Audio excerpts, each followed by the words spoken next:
욥기 23장 10절부터 24장 1절까지 읽겠습니다. 나의 가는 길을 오직 그가 아시나니 그가 나를 단련한 후에는 내가 정금같이 나으리라. 내 발이 그의 걸음을 바로 따랐으며 내가 그의 길을 지켜 치우치지 아니하였고 내가 그의 입술의 명령을 어기지 아니하고 일정한 음식보다 그 입의 말씀을 귀히 여겼구나. 그는 뜻이 일정하시니 누가 능히 돌이킬까? 그 마음에 하고자 하시는 것이면 그것을 행하시나니 그런즉 내게 작정하신 것을 이루실 것이라. 이런 일이 그에게 많이 있느니라. 그러므로 내가 그의 앞에서 떨며 이를 생각하고 그를 두려워하는구나. 하나님이 나로 낙심케 하시며 전능자가 나로 두렵게 하시나니 이는 어둠으로 나를 끊지 아니하셨고 흑암으로 내 얼굴을 가리우지 아니하셨음이니라. 어찌하여 전능자가 시기를 정하지 아니하셨는고 어찌하여 그를 아는 자들이 그의 날을 보지 못하는고. 욥이 엘리바스에게 대답하면서 그의 단죄가 탄식보다 중하다면서 하나님께 자기 사정을 꼭 알리려는 심정을 간절히 밝힙니다. 이 심정은 이어지는 확신들, 방금 읽은 23장 10절부터 12절 그리고 24장 18절부터 24절에 나오는 확신과 그리고 이 확신을 흔들 만한 이 얼른 이해되지 아니하는 그 현실의 충돌과 붙어 있습니다. 욥이 세상에 둘도 없는 죄인이라 비난받는 처지에서 자기 길을 하나님이 아시고 하나님께서 악인을 틀림없이 심판하신다고 확신합니다만은 이 확신 사이에 있는 부분에서 혈에서 벌어지는 압제를 길게도 토로하죠. 이 확신과 토로 사이에서 욥의 영혼이 하나님께 간곡히 호소하는 겁니다. 눈앞의 현실이 자기의 확신을 허물 것 같은데 하나님이 그의 믿음을 여전히 붙들어 주시는 겁니다. 이는 그가 왼편에서 일하시나 내가 만날 수 없다는 이 탄식을 통하여서도 신비하게 드러나고 있습니다. 욥은 하나님께서 높은 하늘에 가만히 계시는 게 아니라 인간의 역사와 현실 가운데에서 일하신다고 고백합니다. 다만 일하시는 방식이 너무나 거룩한 탓에 까닭에 욥이 헤아리지를 못하는 겁니다. 헤아리지 못하니 괴롭지요. 그러나 헤아릴 수 없을 만큼 하나님은 여전히 신실히 역사하십니다. 지난 시간 이어서 둘째 부분으로 가죠. 10절부터 12절 23장 나의 가는 길을 오직 그가 아시나니 그가 나를 단련하신 후에는 내가 정금같이 나오리라. 내 발이 그의 걸음을 바로 따랐으며 내가 그의 길을 지켜 치우치지 아니하였고 내가 그의 입술의 명령을 어기지 아니하고 일정한 음식보다 그 입의 말씀을 귀히 여겼구나.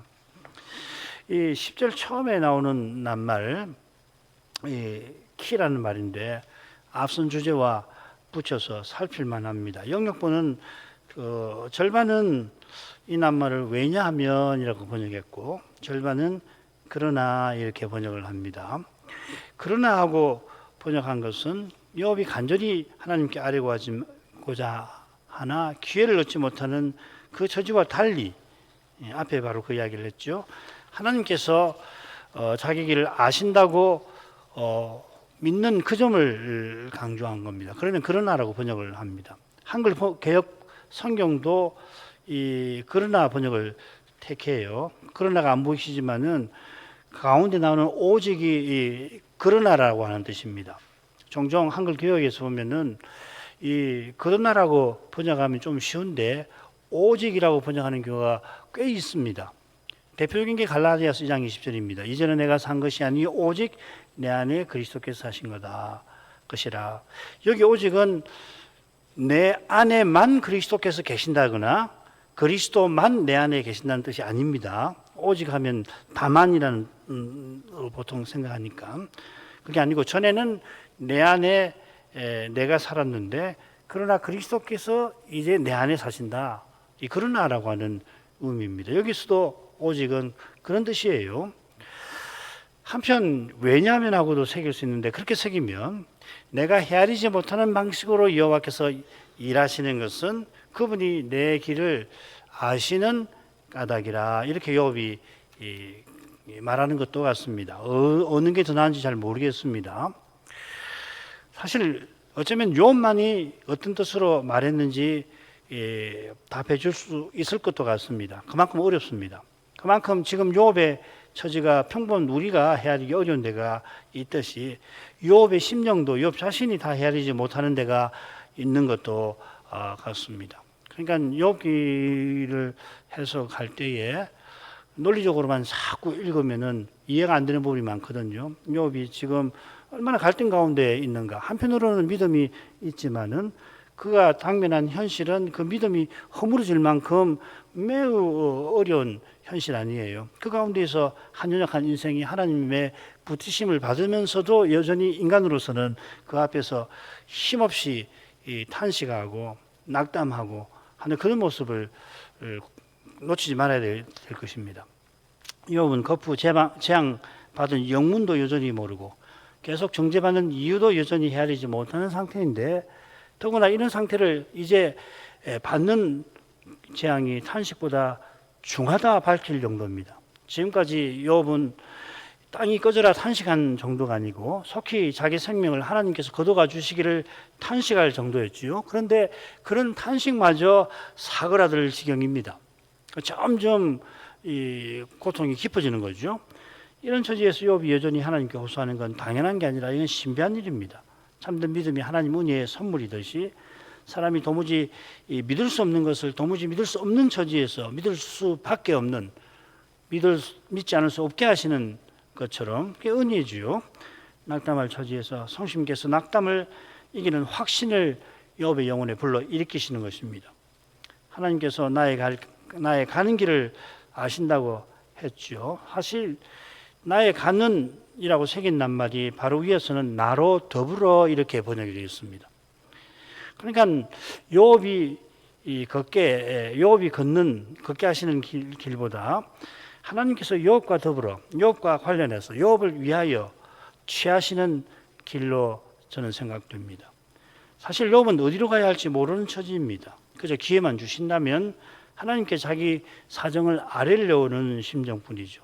하나님의 의롭고 선한 처분을 바랄 뿐입니다.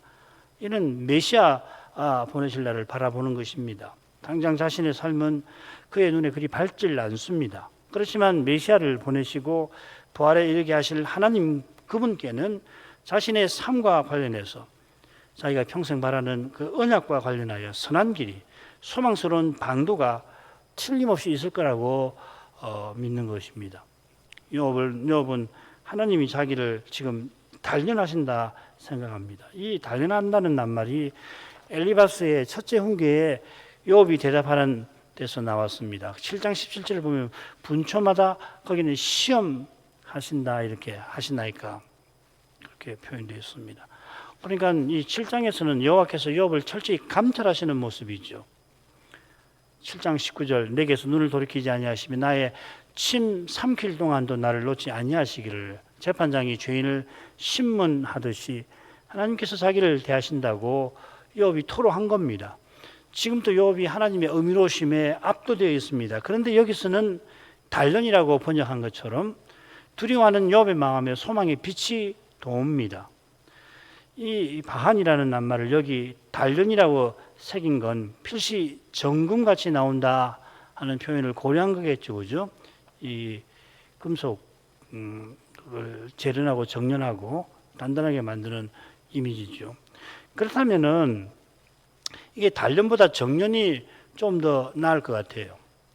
금속에서 불순물을 제거하면 이게 정련이잖아요. 그러면 금속이 단단해지니까 단련하는 것이기도 합니다. 물론 비슷하게 하나님께서 시련을 주셔서 이 단련, 정련, 시련 다 이 련자가 붙어 있는 거죠, 그죠? 믿음 아닌 것을 제거하시면 우리 믿음이 정금보다 단단하게 될 것입니다. 이게 베드로전서 아주 중요한 교훈이죠. 1장 17절 너희 믿음의 시련은 불로 연단하여도 없어질 것보다 더 귀하여 예수 그리스도께서 나타나실 때 칭찬과 영광과 존귀를 얻게 하려 함이라. 금이 아무리 단단해도 강한 불에 녹아 결국 없어지지만 우리 믿음은 다시 오시는 그리스도 덕분에 도가니보다 더 혹심한 그런 시련을 당하더라도 견고합니다. 다시 오시는 날까지 이 믿음은 반드시 시련의 도가니를 지나가야 하는데 그 과정에서 믿음 아닌 것이 없어지거나 사라지게 하십니다. 오직 그리스도께서 전부 되게 하심이고 결국 우리가 그리스도와 같아지게 하심이죠. 이게 고난의 아주 중요한 고난의 목적이라고 할 수 있죠. 이 소망이 욥에게 있어서 하나님의 진노를 두려워하는 욥의 영혼에 성심께서 소망의 빛을 비추어 주시는 것입니다. 10절의 이 길이 욥의 길보다 여호와의 길이라는 해석은 11절의 지지를 받을 것 같아요. 이 보면은 내 발이 그의 걸음을 바로 따랐으며 내가 그의 길을 지켜 치우치지 아니하였다. 여기 하나님의 길이 나오잖아요. 욥은 일평생 여호와의 길을 행했습니다. 엘리바스가 욥을 지독히 교만하다며 악인의 밟던 옛적 길을 지키려느냐 바로 앞에서 꾸짖었지 않습니까? 그러나 정작 욥은 여호와의 길을 지키던 사람입니다. 이 길을 욥은 광명의 길이라고도 이번 대답 후반부에서 부릅니다. 하나님의 빛 가운데서 늘 욥이 행했습니다마는 그런데 지금 욥은 어디로 가야 할지 모릅니다. 어디로 가야 할지 모르지만 하나님께서는 자기를 위한 길을 아신다고 고백합니다. 이 고백이 헛되지 않을 뿐 아니라 이처럼 고백하는 이가 주님의 인도를 제대로 받아 나가는 겁니다. 두 길 보기가 얼마나 어리석은 줄 알고 길이 보이지 않으면 사람이 나서지 아니하는 겁니다. 길이 보이지 않을 때 가만히 있는 거 쉽지 않잖아요. 이 굉장한 어려운 겁니다. 그러니까 두 길 보기를 하는 거죠, 그렇죠? 하나님께서 보이신였는데 잘 모르면 계속 인도가 안 되면 내가 이 길로 가야지 미리 생각하는 거 아니에요. 두 길 보는 것이, 그죠? 그렇게 하면은 하나님께서 인도를 더 안 해주시잖아요. 그럴 때 이제 지금까지 인도를 받았는데 길이 안 보이면은 그거 참 어렵단 말이죠. 사람은 누구나 그렇습니다. 문제가 생기고 그러면 그 문제를 어떻게든지 풀어보려고 하고 그러면서 이제 발생하는 게 편의주의라고 하는 거 아니에요. 일단은 문제를 풀어놓고 시작하자 하는 건데 그러면 두 길 보기를 하게 되지 않습니까? 욥처럼 자기 눈에는 길이 보이지 않으면 하나님께서 길을 보이실 것을 바라는 것입니다. 그때까지 기다리는 거죠. 12절도 11절과 결국 같은 고백인데 욥이 어떻게 주의 길을 지킬 수 있었는지를 잘 보여줍니다. 내가 그의 입술의 명령을 어기지 아니하였도다. 욥은 여호와의 입에서 나오는 말씀을 구했고 받았고 받들었다 하는 말입니다. 그래서 그 입의 명령이라 해서 입이 강조되어 있습니다. 어기지 않았다. 어기다라고 한 이 낱말이 흥미로운데요. 여호수아의 충직한 태도에 있습니다. 여호수아가 회막을 떠나지 아니하니라. 여기는 떠나지라고 했습니다. 진밖에 회막이 있었잖아요. 그 회막에서 여호와께서 모세를 대면하여 말씀하셨는데 여호수아는 모세의 시종답게 모세와 더불어서 배도한 이스라엘의 구원을 위하여 신실히 섬겼습니다. 그걸 직접 쓰임을 받는 사람, 하나님께 간청한 사람이 모세고 모세가 회막 밖에다가 진 바깥에다가 회막을 짓잖아요. 이 성막 짓기 전입니다. 출애굽기 33장이니까. 그다음 35장부터 이제 성막 이야기가 나오지 않아요. 그 회막을 모세는 다시 진으로 들어갔는데 여호수아는 떠나지 않고 신실하게 자기 소임을 다했다는 겁니다. 욥이 여호수아처럼 여호와의 종답게 살았는데 그 비결이 뭔가 하면 여호와 입에서 나오는 명령을 떠나지 아니한 데 있습니다. 선한 목자께서 양의 이름을 각각 불러 인도하시는데 주님이 인도를 받아 나가려면 선한 목자께서 자신에게 친애하시는 말씀을 듣고 깨닫는 일이 언제든지 중요하다. 우리는 배우지 않았습니까? 각각 이름을 불러 인도하신다. 주님께서 아무개야 이렇게 해라. 아무개야 너는 이렇게 하라. 그렇게 말씀하신다는 건데 그게 뭐 우리 귀로 들릴 리는 없잖아요. 그건 이상한 일이고 하나님 말씀을 깨달을 때 그런 식으로 내게 하시는 말씀이구나. 그렇게 말씀을 깨달아야 인도를 받아 나가는 거 아니에요. 주님의 인도가 거룩하고 신비한 까닭에 사실 인도의 전무를 알기는커녕 때로는 주님이 보이신 길이라고 확신하며 갈지라도 실은 그 길이 아닌 경우도 얼마든지 있습니다. 사도도 그랬죠. 2차 선교 여행 때 적어도 2번은 그랬습니다. 그 1차 선교 여행 다녀 때 세운 교회를 다 돌아보고 바울이 당초 아시아도로 가려 했지만은 성신님께서 허락하시지 아니하셨잖아요. 아시아도에 복음 전하는 것이 하나님의 뜻이라는 사실은 3차 선교 여행 때 분명해집니다만 2차 선교 여행 때는 바울도로 아시아도로 가기를 허락지 아니하셨습니다. 결국 2차 선교 여행에서 바울이 이 아나톨리아 반도를 떠나서 그리스 지역으로 성신님의 인도를 받아서 나갔고 이 빌립보에서 처음으로 전도한 이가 그리스 사람이 아니라 흥미롭게도 아시아도 출신 루디아죠. 사업차 왔을 이 루디아였습니다. 주님께서는 바울을 쓰셔서 이 루디아를 친히 구원하신 것입니다. 바울 사도처럼 깨달음이 출중하고 사유가 깊고 투철한 이가 별로 없지만은 오직 성신의 감 아래에서 말씀의 빛을 받음으로 주의 인도를 받아 나갈 수 있었던 겁니다. 욥이 여호와의 종으로서 메시아 보내시는 일에 쓰임 받았습니다만은 쓰임 받는 그 길이 실로 거룩한 까닭에 욥이 쓰임을 받고 있는 지금도 그 자신은 제대로 헤아리지 못할 정도죠. 그럼에도 그가 쓰임을 받았는데 여호와의 입에서 나오는 말씀을 어기지 아니한 데 있는 것입니다. 말씀이 참으로 중요한 것입니다. 과연 욥은 일정한 음식보다 그 입의 말씀을 귀히 여겼다 했습니다. 이 번역대로 일정한 음식이라는 말은 살아가는데 꼭 필요한 양식을 가리킬 것입니다. 이런 뜻이라면 욥이 하나님의 입에서 나오는 모든 말씀으로 살아갔다는 걸 가리키겠죠. 그런데 일정한 음식이라고 새긴 이 표현이 어떤 고대 역본을 보면 품속에 이렇게 번역을 합니다. 이게 번역이 참 어렵습니다. 그러면은 욥이 말씀을 보물처럼 자기 속에 간직했다는 것이 되겠죠. 그 다음에 이게 또 중요할 것 같은데 이 똑같은 낱말이 후키라는 말이거든요. 호크 그 다음에 이가 붙으면 1인칭 소유격이 되는데 이게 14절에 또 나와요. 거기는 뭐라고 되냐면 내게 작정하신 것 이렇게 하나님이 나에게 작정하신 것 이렇게 새겨져 있습니다. 이런 뜻으로 여기 쓰인 건 아닐 거예요. 여기서는 그 내게가 아니라 내가 정한 것이라고 새길 수가 있어요.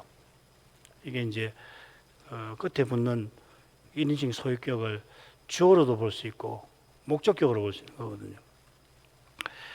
그러면 욥이 자기가 말씀을 깨닫고서 정한 것보다 하나님 말씀을 더 귀히 여긴 것을 가리킬 것입니다. 뭐 어떤 게 더 나은지 잘 모르겠는데 분명한 건 욥이 하나님 말씀을 얼마나 귀하게 여겼나 하는 걸 알 수가 있고 저는 여기서는 내가 정한 것이라고 번역하는 것도 나쁘지 않겠다 생각이 듭니다. 같은 주제가 밑에 나오니까 또 생각하죠. 그 다음으로 가겠습니다.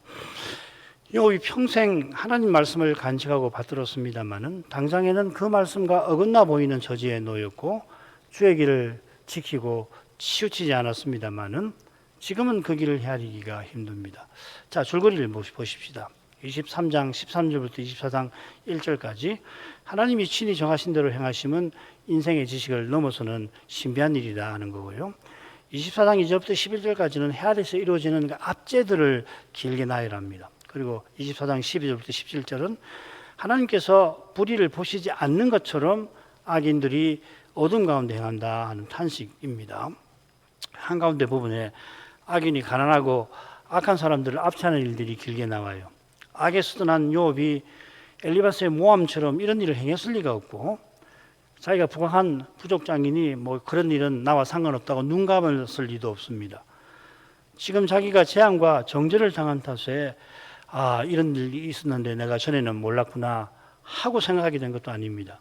하나님의 길을 치우치지 않고 걸은 욥은 이런 악한 일이 자기 부족 안팎에서 늘 벌어지는 현실을 깊이 살피면서 메시아와 영원한 나라를 늘 바라보았을 겁니다. 지금 그의 마음이 더욱 메시아를 오직 전부로 삼도록 여호와께서는 욥도로 재앙과 정죄를 받게 하신 것처럼 욥이 스스로 헤아리지 못할 공경에 처하여 믿음의 시련을 겪게 하시는 겁니다. 여호와께서 정하신 대로 친히 행하시는 분이라는 사실이 욥도로 자신의 비참하고 끔찍한 현실 앞에서 두려워하게 합니다. 눈앞의 현실은 하나님이 자기를 진노하신다고밖에 생각할 수 없게 합니다. 그처럼 하나님께서 사람들이 신음하며 부르짖게 하는 사람들로 하여금 신음하며 부르짖게 하는 불의를 보지 아니하시는 것 같습니다. 틀림없이 의로우신 재판장께서 악인의 불의를 심판하실 텐데 문제는 심판하시는 시기가 지금 욥에게는 보이지 않는다는 겁니다. 보이지 않는다고 없는 건 아니지만 요한인 인생은 보이지 아니하는 소망이 멀게만 느껴져서 괴롭고 괴로운 것입니다. 그러나 괴로워하는 그 사실 자체가 이미 소망의 빛이 비치고 있고 늘 비치고 있었던 것을 가리킵니다. 그 다음 첫째 부분으로 셋으로 나눠볼게요. 먼저 하나님께서 원하시는 대로 행하신다 하는 23장 13, 14절 읽겠습니다.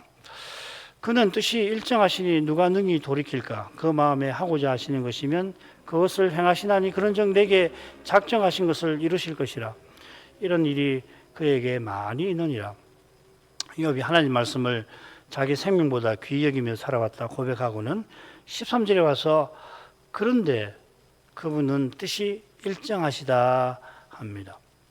사실 한글 개혁만 아니라 여러 영역본도 문맥을 살펴서 비슷하게 우리 한글 개혁과 비슷하게 새겼습니다. 일정하다고 새긴 낱말은 보통 하나라는 뜻입니다. 이걸 강조한 영역본을 보니까 그러나 그분은 독특하시다. 그러나 그분은 홀로 서 계신다. 이렇게 번역하기도 합니다.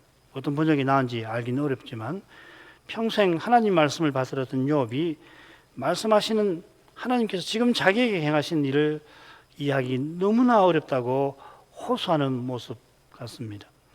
홀로 정하시고 행하시는 하나님을 아무도 돌이키게 못합니다. 하나님께서 욥에게 작정하신 바를 반드시 이루실 것입니다. 여기서는 내게 작정하신 것 번역이 적절합니다. 자기가 말씀을 깨달은 대로 하나님께서 이루실 거라 말하는 게 아니라 자기가 깨달은 바가 있다 하더라도 오직 하나님이 정하신 바를 이루실 거라고 욥이 말하는 것입니다. 이런 일이 그에게 많다 하고 욥이 이어 밝히는데 여기서 욥이 과연 평생 하나님 말씀을 겸손히 받던 사람이라는 것이 잘 드러납니다. 오늘 성신의 감화를 받아 말씀을 참으로 깨달았으면 내일 더 성신님을 의지해서 깨달을 말씀을 새롭게 깨달으려 해야 합니다. 이런 일이 많다라고 욥이 고백한 것은 그만큼 그가 말씀을 깨닫고 또 깨닫고자 한 것을 반증하는 것이죠. 바울 사도도 하나님의 언약과 예정을 심오하게 교훈한 다음 그 다음 하나님의 판단은 청량치 못할 것이며 그의 길은 차지 못할 것이라고 고백합니다. 사도는 성신의 영감을 받아 무한 말씀을 받아 전한 분입니다. 그런데도 지금 자신의 깨달음은 거울로 보는 것 같이 희미한 거고 장차는 얼굴을 대하며 보는 상태에 이를 거라고 교훈하죠. 사도가 이런 태도를 취한다면 사도가 전한 대로 받는 우리는 더욱 그러해야 할 것입니다.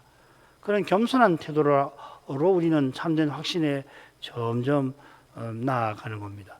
참된 확신이라고 하는 건 그리스도를 더욱 전심으로 의지하는 데 이르는 거죠. 그러니까 겸손은 의지하는 거 아니에요, 이처럼. 겸손하지 않으면은 참된 확신에 이르는 게 아니라 자기 확신에 떨어지기 쉽죠. 자신의 확신을 내세우지 않고 믿고 의지하는 그리스도를 자랑하는 것이 참된 확신인 것입니다. 돌려서 생각하면 우리 안에는 그리스도를 의지하기보다 자기를 자랑하려는 육신이 여전하여서 이런 육신, 곧 이런 자기를 날마다 부인하지 않을 수가 없는 겁니다. 할 수만 있다면 순간마다 부인할 것입니다. 그런 마음이 드실 때가 있잖아요.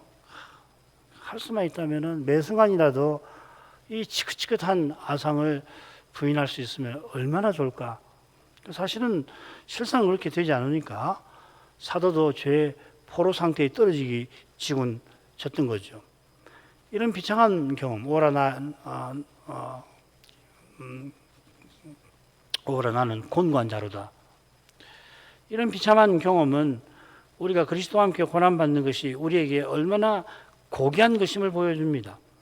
오직 그리스도를 전심으로 의지하는 교회와 신자는 고난을 피하지 못합니다.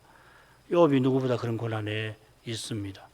하나님께서 자기에게 작정하신 바를 이루실 이 사실이 거푸 재앙받고 계속 경제받는 현실에서 이 연약한 인생 스스로는 견디지 못할 고통과 슬픔과 외로움을 맛보는 것입니다. 그 다음 이 주제가 그 다음 부분에서 다뤄지는데 15절부터 17절입니다. 그러므로 내가 그의 앞에서 떨며 이를 생각하고 그를 두려워하는구나. 하나님이 나로 낙심케 하시며 전능자가 나로 두렵게 하시나니 이는 두려움으로 나를 끊지 아니하셨고 흑암으로 내 얼굴을 가리우지 아니하셨음이니라. 그러므로 욥은 하나님 앞에 떱니다. 하나님께서 자기의 깨달음을 넘어서서 하나님 원하시는 대로 행하시는데 지금 자기는 재앙받은 영문도 정죄받는 이유도 모르도록 하시니까 욥은 하나님이 나를 진노하시는구나 라고밖에 생각할 수 없습니다. 이를 생각하고 하나님을 두려워한다 했는데 사용된 표현은 보면은 욥이 생각할 때마다 그 마음에 두려움이 일어난 걸 표시하는 것 같아요. 두려워한다는 표현이 욥이 처음에 자기 생일 저주하는 대목에 나왔습니다. 욥이 두려워하는 것은 그저 생명 잃는 게 아니라 생명보다 고귀한 언약이 무너지는 거죠. 이런 점에서 하나님이 나로 낙심케 하셨다는 표현을 살필만 합니다. 낙심은 개인적 기대가 무너져서 마음이 약해지는 정도 아닙니다. 이는 전능자께서 자기를 두렵게 하셨다는 표현에도 드러납니다. 전능자로서 여호와는 언약을 다 이루시는, 신이 이루시는 분이, 능히 이루시는 분인데 그는 하나님께서 욥이 간절히 바라는 바를 무너지게 하시는 것 같습니다. 언약의 사이가 무너지는 것을 기어코 보게 하시는 것 같습니다. 지금 욥은 그런 상태 아니에요. 부족민들에게 무시와 멸시를 당하고 그분들이 하나님의 군대처럼 욥을 공격하고 있잖아요. 이런 내용이 17절을 통해서 드러납니다. 어두움과 흑암은 소망 없이 죽는 것과 관련되는 이미지입니다. 어둠으로 나를 끊지 않으셨다는 것은 소망이 무너지기 전에 욥의 생명을 거두어가지 아니하셨다는 뜻입니다.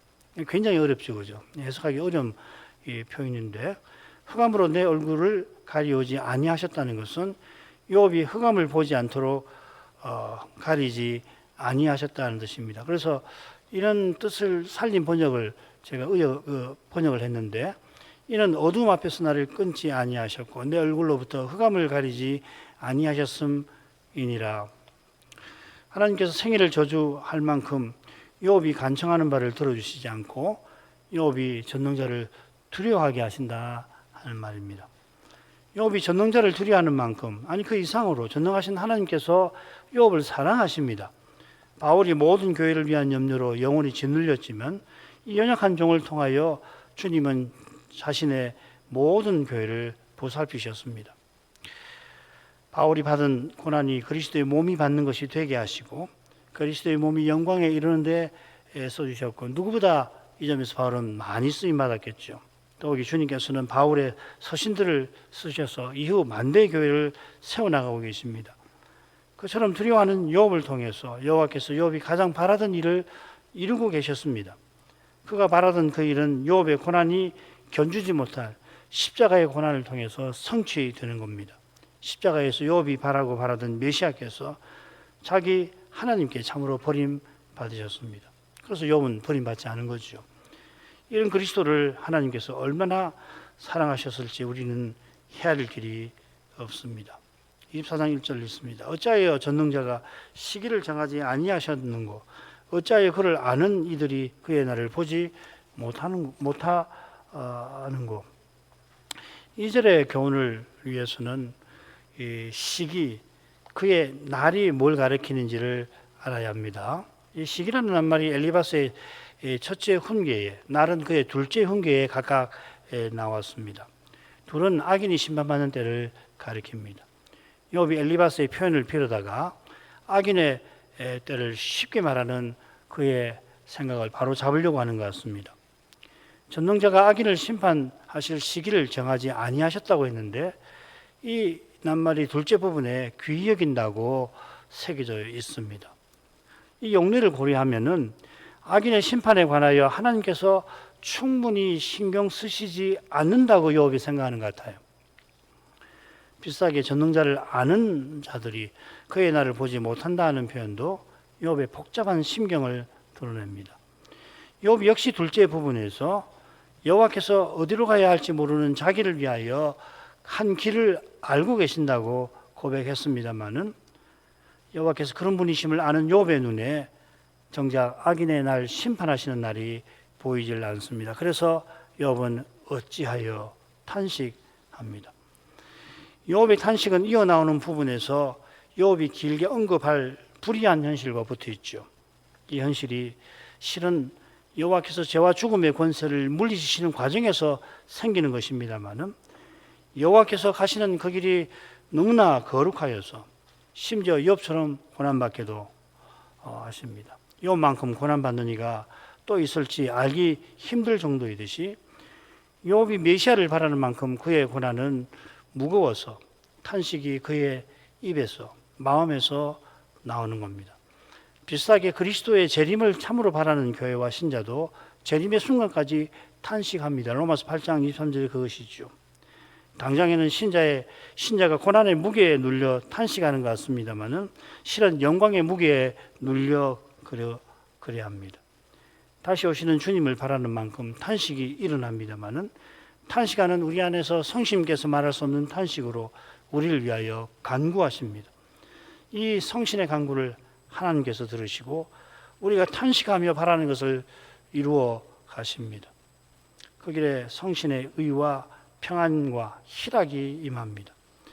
참된 평안과 기쁨 가운데서 소망은 더욱 이루어져 갑니다.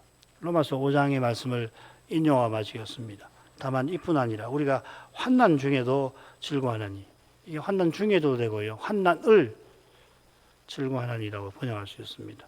이런 환난은 인내를, 인내는 연단을, 연단은 소망을 이루는 줄 아니라 소망이 부끄럽지 아니하면 우리에게 주신 성신으로 말미암아 하나님의 사랑이 우리 마음에 부은 바 됨이니, 틀림없이 이 사랑을 맛보면 소망이 틀림없이 이루어진다는 것을 어떤 현실에서도 믿을 수 있다 하는 말씀이겠죠. 막아가십시다. 욥이 하나님께 자기 사정을 아뢰고자 하나 그 길을 알지 못합니다만 이런 자기를 위한 길을 하나님이 아신다고 고백합니다. 욥의 고백이 하나님 은혜의 결과이듯이 하나님께서 이미 욥의 간구를 들으셨을 뿐 아니라 욥이 목숨을 걸고서 바라던 바를 이루고 계셨습니다. 하나님의 거룩한 사랑과 그 사역에 비추어서 욥이 평생 하나님의 말씀을 쫓아 살았지만 지금 말씀과 심히 어긋나 보이는 현실에서 탄식하는 모습을 주님의 사랑과 사역에 비추어 제대로 헤아릴 수 있습니다. 하나님께서 자기를 위한 길을 아신다고 확신하던 욥이 하나님께서 악인을 심판하신 날을 자기는 보지 못하니 깊은 탄식을 바랍니다. 이런 데서 역설적으로 그의 확신이 참된 사실이 드러나는 동시에 그의 탄식이 낙담의 증거가 아니라 오히려 소망의 실현임이 드러납니다. 신자가 탄식하는 것은 그리스도의 재림을 참으로 바라는 사실과 붙어 있습니다. 재림을 바라지 않으면 탄식할 일이 없잖아요, 그렇죠? 그 재림에 대해서 재림 때 우리에게 주실 그 영광을 알면 알수록 눈앞의 현실, 죄와 죽음의 현실에 벌어지는 그 참상들을 볼 때 탄식할 수밖에 없잖아요. 영광의 무게가 고난의 현실에서 우리 영혼을 눌러 탄식이 일어나게 하는 것입니다. 죄의 현실에 참으로 탄식하는 영혼은 그리스도의 재림을 더 바라겠죠. 그리스도를 바라보는 빛과 눈이 절실한 은혜에 속합니다. 욥이 평생 말씀을 간직하고 받들었던 증거가 실은 하나님께서 자기에게 작정하신 것을 친히 이루시고 그런 일이 많다고 고백하는데 있듯이 말씀을 참으로 깨달은 이는 더 성신의 감화를 구하지 않을 수가 없는 것입니다. 어제보다 오늘 더 구하려고 하는 태도가 실로 중요합니다. 이게 자기 부인하고도 붙어 있는 거죠.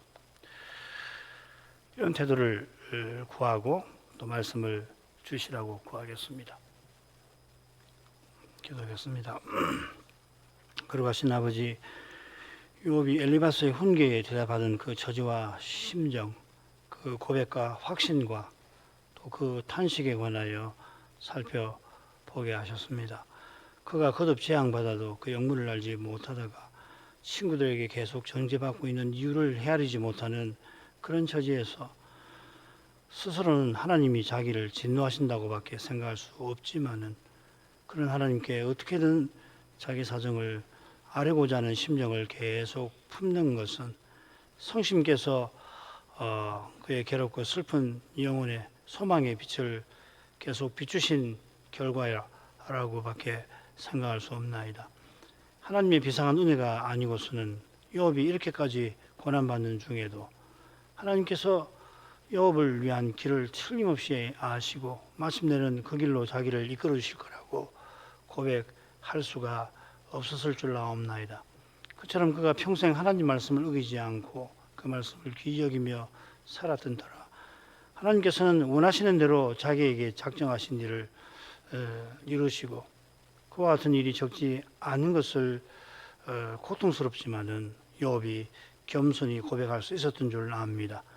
자기가 성신의 가마로 말씀을 깨닫지만 자신의 깨달은 바를 넘어서는 그런 방식으로 하나님은 얼마든지 역사하신다는 것을 욥이 이처럼 고백하는 것은 그가 날마다 자기를 부인하며 살았던 것을 그래서 죄에서 떠나간 사람으로 살 수 있었던 것을 엿보게 합니다.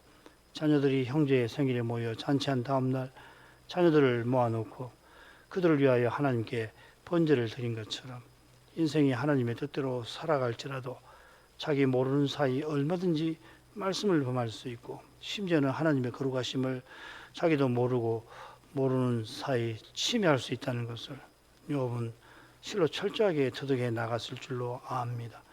과연 하나님 말씀을 깨닫고 받들어 하나님께서 받으시는 선을 행한다 할지라도 거기 우리의 부족과 결핍과 연약과 심지어 우리의 부패와 범죄가 거기 있을 수 있는 사실을 알고서 이런 저희가 선을 행하게 하신 은혜에 감사하는 동시에 거기 있는 우리의 잘못 부족을 회개하지 않을 수가 없나이다. 자비하신 아버지, 오직 구원이 하나님 은혜에 속함을 이제도 고백합니다.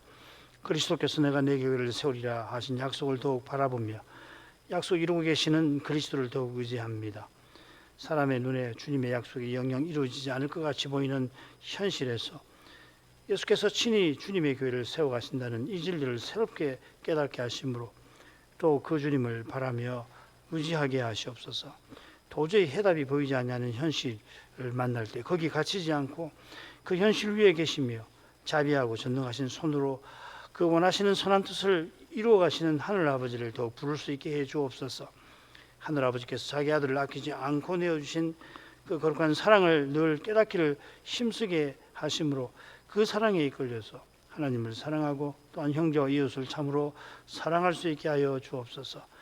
하늘 아버지께서 불의한 자에게 햇빛을 주시는 그 온전하심을 본받고자 하는 심정을 더욱 품되 심지어는 사도처럼 옛 언약 백성을 위하여 자기가 그리스도에게 끊어지는 저주도 기꺼이 받고자 하던 그 사도의 심정을 헤아려 보려는 그런 마음도 소원하게 하여 주옵소서.